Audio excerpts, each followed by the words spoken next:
5, 4, 3, 2, 1, 0.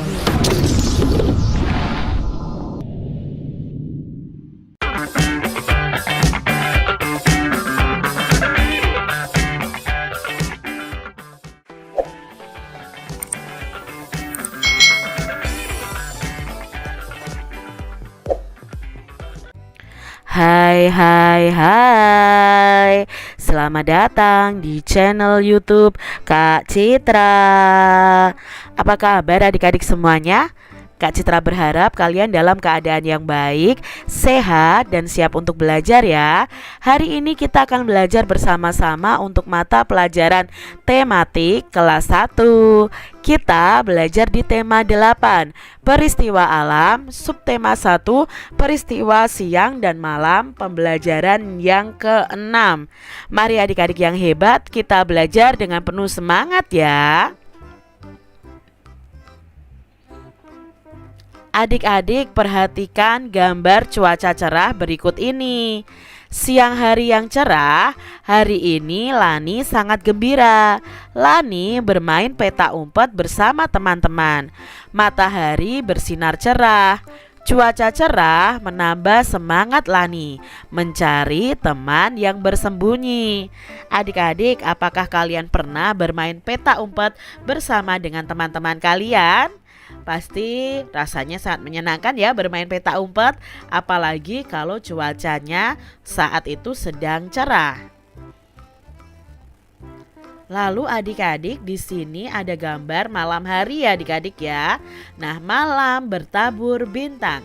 Malam ini terlihat cerah. Lani duduk di serambi rumahnya. Bintang bertaburan di langit yang gelap.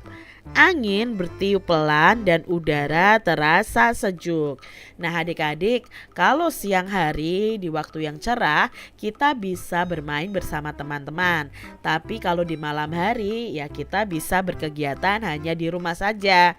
Nah ketika malam hari itu banyak bintang bertaburan di langit yang gelap. Dan biasanya udaranya atau anginnya akan bertiup pelan dan udaranya itu terasa sejuk, berbeda dengan waktu siang hari. Adik-adik tuliskan nih perbedaan antara peristiwa siang dan malam. Yuk kita tuliskan bersama-sama adik-adik perbedaan siang dan malam. Kalau siang itu siang harinya matahari itu bersinar ya. Bumi akan terlihat sangat terang karena mataharinya bersinar. Namun udaranya panas kalau di siang hari. Sedangkan di malam hari itu ada bulan, ada bintang ya adik-adik ya. Bumi terlihat gelap.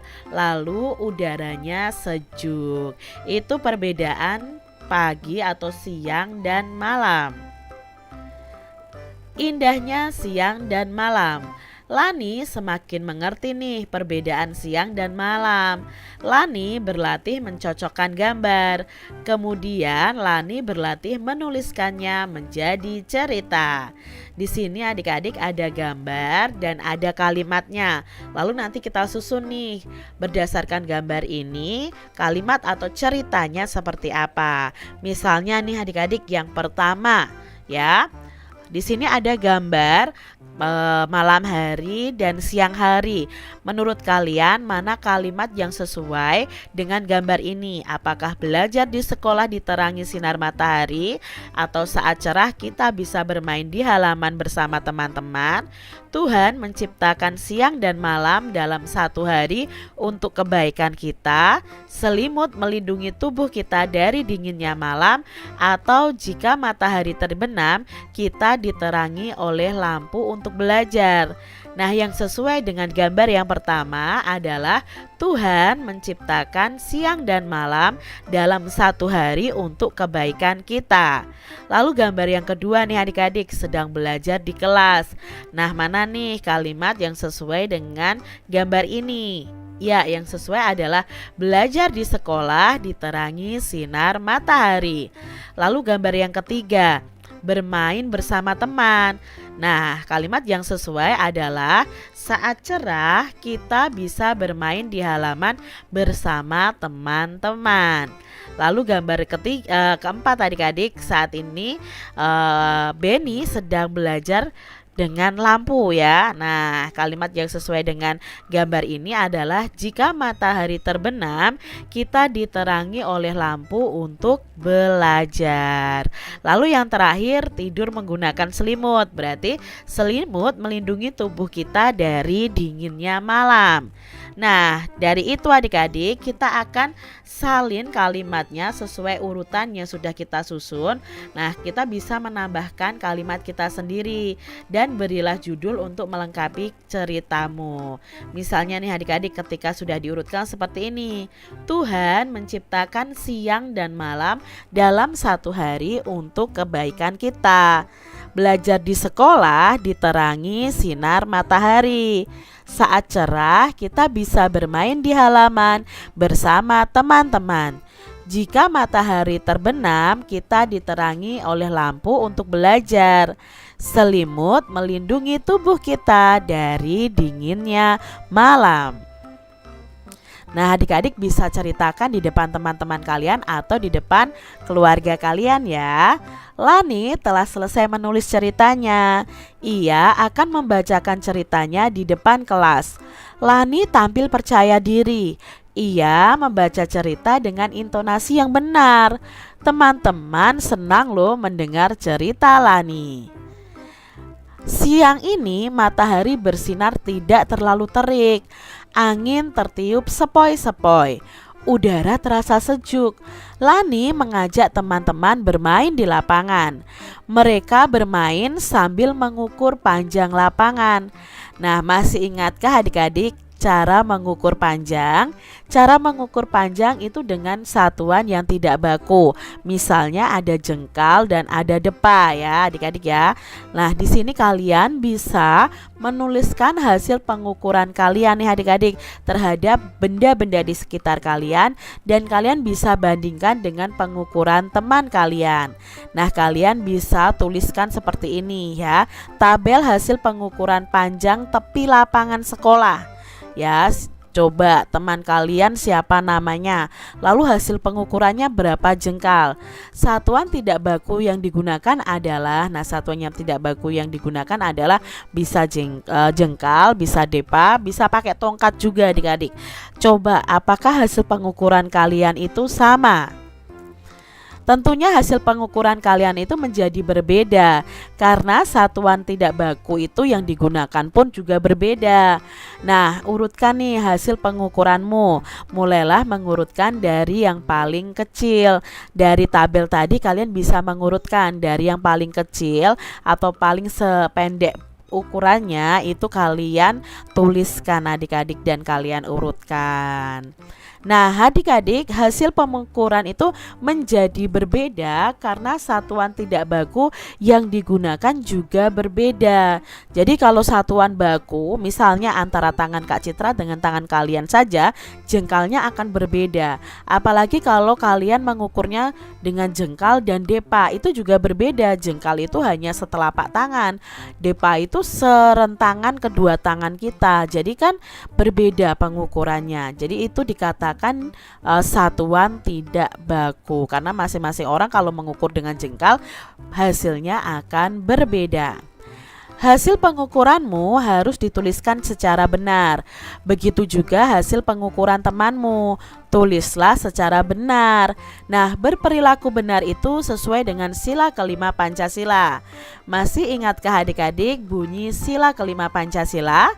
Ya, bunyinya adalah keadilan sosial bagi seluruh rakyat Indonesia. Nah, mari kita tuliskan huruf yang hilang dari kata-kata di bawah ini. Nah, di sini ada kalimat dari bunyi sila kelima Pancasila, tetapi di sini hilang beberapa hurufnya. Yuk kita cari tahu bersama-sama. Yang pertama, nah tadi kan bunyinya keadilan. Berarti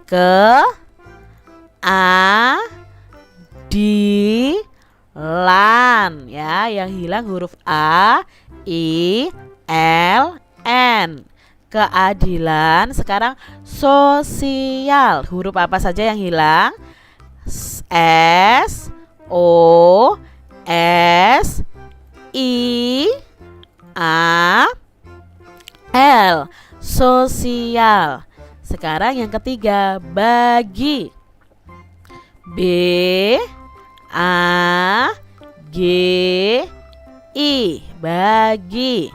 Seluruh, berarti S E L U R U H, seluruh. Berikutnya rakyat, R A K Y A T, bacanya rakyat.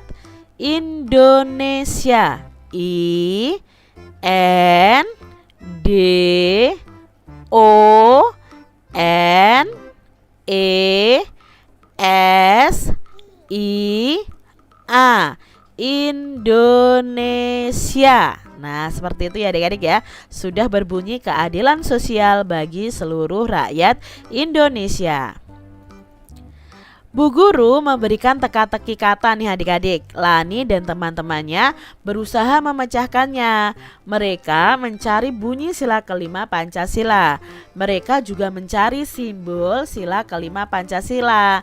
Ayo kita bantu Lani menyelesaikannya adik-adik. Nah, di sini beri warna merah untuk bunyi sila kelima Pancasila. Nah, temukan juga simbol sila kelima Pancasila, lalu beri warna hijau untuk simbol sila kelima Pancasila. Kita cari tahu dulu untuk bunyi sila kelima. Bunyi sila kelima itu adalah keadilan. Coba cari adik-adik mana keadilan? Ya, ini ya. Sosial. Coba adik-adik cari di mana ya kata sosial. Nah, ini adik-adik, keadilan sosial bagi. Adik-adik cari mana kata bagi. Ya, ini ya adik-adik ya. Seluruh. Mana? Ini rakyat. Ini rakyatnya sudah ya diwarnai merah. Indonesia. Ya, ini adalah bunyi sila kelima Pancasila. Sekarang kita cari simbolnya. Nah, simbol sila kelima Pancasila adalah padi dan kapas. Kita beri warna hijau adik-adik. Cari kata padi. Ya, ini padi, lalu kapas. Coba yang mana adik-adik? Ya, ini adalah kata kapas. Lani senang menggambar. Nah, kali ini Lani akan menggambar padi dan kapas. Padi dan kapas merupakan simbol dari sila kelima Pancasila.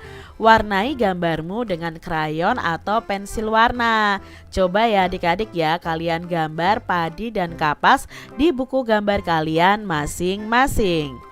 Demikian tadi adik-adik pembahasan kita di tema 8 subtema 1 pembelajaran yang ke-6. Semoga video pembelajaran ini bermanfaat ya untuk adik-adik semuanya.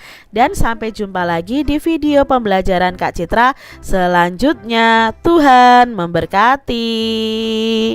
Jangan lupa tekan tombol subscribe, lalu tekan loncengnya, tekan juga tombol like, lalu share ke media sosial kalian. Jangan lupa untuk ikuti media sosial Kak Citra. Terima kasih.